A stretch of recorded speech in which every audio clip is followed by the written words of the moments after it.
După o pauză destul de lungă, am hotărât să revin la ceea ce îmi place cel mai mult, și anume jurnalismul. Astăzi lansez o serie de interviuri cu titlul Tete-a-tete cu Ilinca Avram. Prima mea invitată este Samantha Bond, cea pe care toată lumea o știe drept Miss Moneypenny din James Bond, seriile cu Pierce Brosnan, și Lady Rosemary din Downton Abbey. So, first of all, I wanted to thank you for accepting my invitation. It's an honor to interview you. It's my pleasure. And how was your staying in Bucharest, Romania? I've had a lovely 10 days, I think it is. Sadly, I haven't seen much of Bucharest itself. We got a day off and had lunch in the old town and a wander around and everything. I'd love to come back and see the country properly. But I've had a ball at work, and everyone has been so kind and so funny.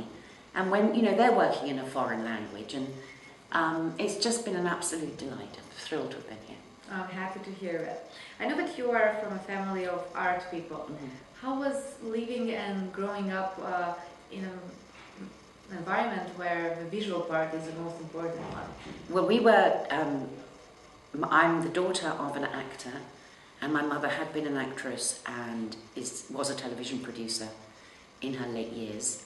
And our house was full of very loud actors who laughed a lot and told very funny stories. The occasional painter. We had one wall in the flat I grew up in that had been this great big mural that some famous painter had done on the wall. It was a really exciting, exhilarating place to grow up, but it does make it difficult to know what other people do for a living. I'm an actor, my sister's an actor, both my children are actors, but when I grew up I didn't know any doctors or chemists or shopkeepers. They just weren't part of my life. So it was a lovely way to grow up, but it does sort of limit what you think the world is like.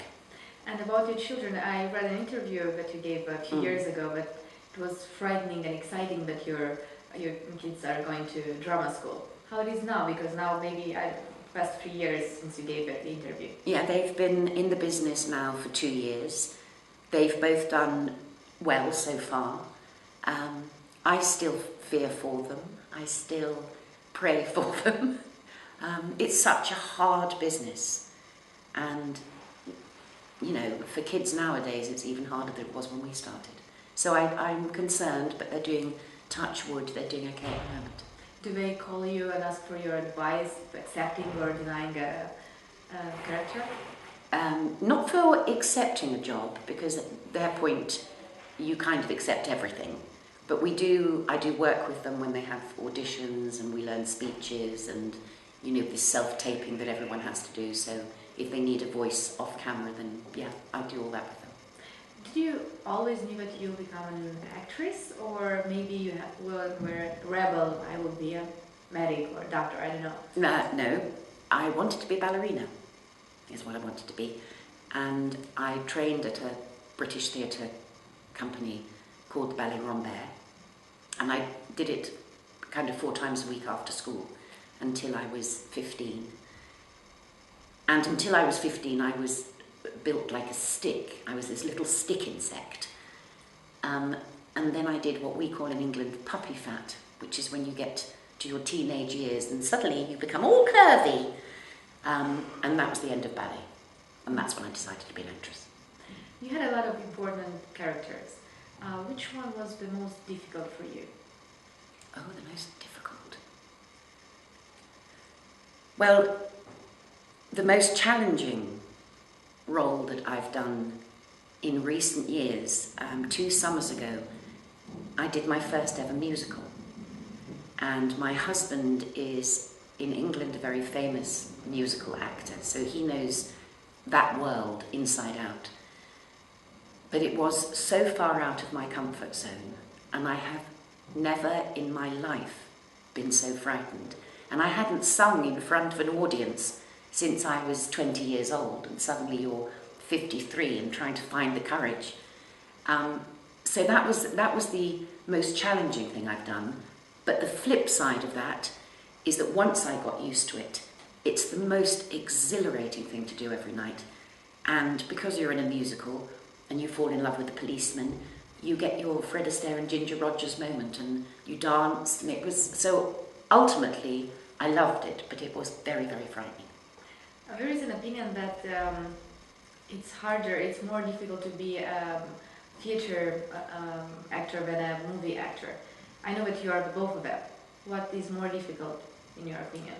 I think that's probably true. I think the demands in the theatre are huge. You know, you have to be able to do the acting and make the acting look natural, but you also have to fill a space which has got 750 people in it, and you have to retain your truth, and you have to not lose your voice.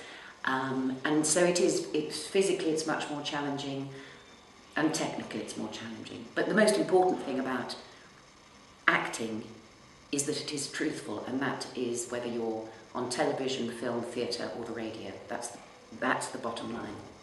Did you ever have a dream character? And if you did you have it?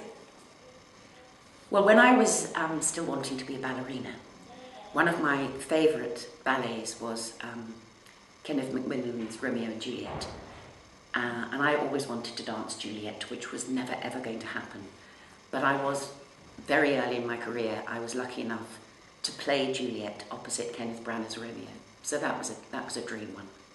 A lot of young people now want to be actors. Mm. What would be your advice for them? Don't. I don't think there are more good actors coming through now than there were before. But I do think there are a lot of young people who want celebrity and they want fame.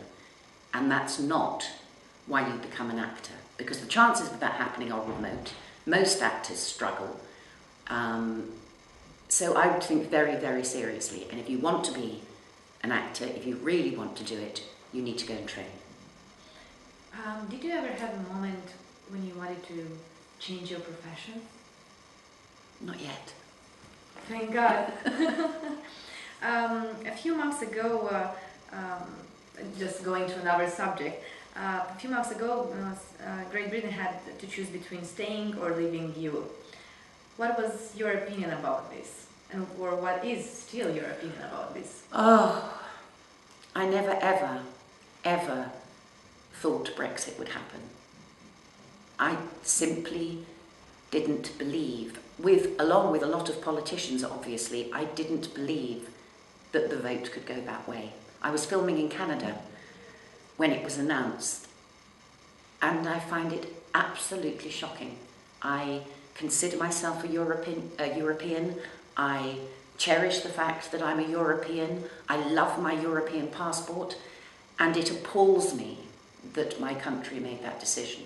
And I'm afraid I'm an eternal optimist. So I'm one of those people, now that there's been a legal challenge and the MPs may have to vote, and I keep thinking, well, maybe it won't happen, maybe it won't.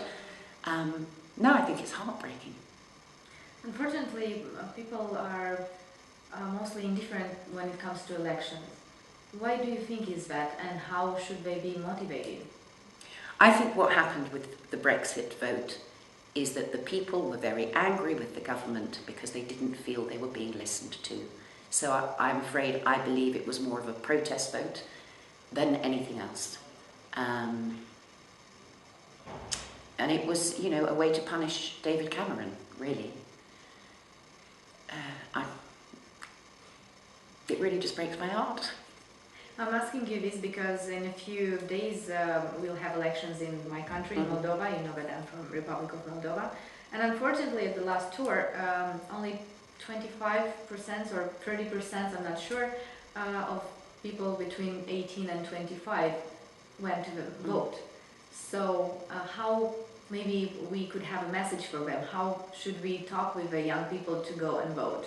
Well, the thing that I always say to people who don't believe in using their vote is that if you don't vote, if you choose not to, you are in no position to complain about anything. The way democracy works, the way democracy changes things is if people vote. And that's the awful bit of me that has to go along with what happened with Brexit. But if you don't vote, you have no voice. It's as simple as that. So young people, go and do it. Thank you. Thank you very much for giving this interview, and hope to see you again in Bucharest or maybe in Moldova. I do hope so. Thank you.